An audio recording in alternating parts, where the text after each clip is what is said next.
ఏలూరు జిల్లాలో భారీ అగ్ని ప్రమాదం జరిగింది.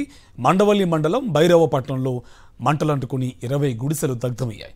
ఈ ఘటనలో 3 చిన్నారులు, మహిళ సహా 6గురికి తీవ్ర గాయాలయ్యాయి. సమాచారం అందుకున్న పోలీసులు సహాయక చర్యలు చేపట్టారు. బాధితులను కైకలూరు ప్రభుత్వ ఆసుపత్రికి తరలించారు.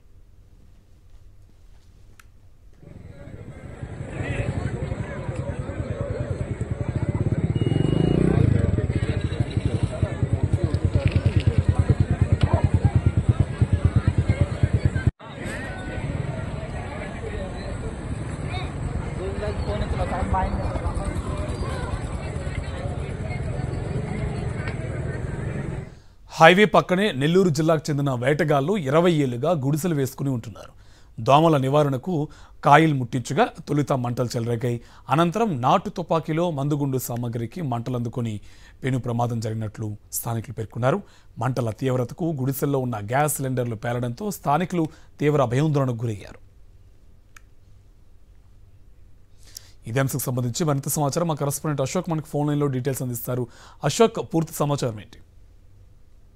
కార్తీక్, సుమారు రాత్రి 10 గంటల సమయంలో ఈ ప్రమాదం చోటు చేసుకున్నట్లుగా కూడా మనకు తెలుస్తుంది. ప్రధానంగా దీనికి కారణం అయితే కనుక ఈ దోమలు ఇంట్లో ఎక్కువగా ఉన్నాయని చెప్పి దానికి సంబంధించి దోమల అగరబత్తిని వెలిగించిన పరిస్థితి. ఇంకా అగరబత్తి నుంచి ఆ నిప్పురవలు ఏవైతే ఉంటాయో అవి ఇంట్లో ఉన్న ఏదైతే పక్షులను కొట్టేందుకు అది అంటే వాళ్ళంతా కూడా పక్షులను వేటాడే వేటగాళ్ళు వాళ్ళు ఆ సమీపంలో ఉన్న చెరువుల గట్ల మీద ఏదైతే పక్షులు ఉంటాయో వాటిని వేటాడుతూ కూడా జీవనం కొనసాగిస్తుంటారు. ఈ క్రమంలో నిప్పురవ్వలు ఏవైతే ఉన్నాయో అవి పక్షులను వేటాడేందుకు వాడే ఆ పౌడర్ ఏదైతే ఉంటుందో దాని మీద పడడంతో ఒకసారిగా విస్ఫోటనం కనబడుతుంది. మొత్తం మంటల్లో వ్యాపించాయి. అదే సమయంలో వారి ఇళ్లలో ఉన్న గ్యాస్ సిలిండర్లు కూడా ఆ మంటలు వ్యాపించడంతో దాదాపుగా 3 సిలిండర్లు పైగా బ్లాస్ట్ అయ్యారు. దీంతో మొత్తం 20 ఇళ్లు దాదాపుగా పూర్తిగా కూడా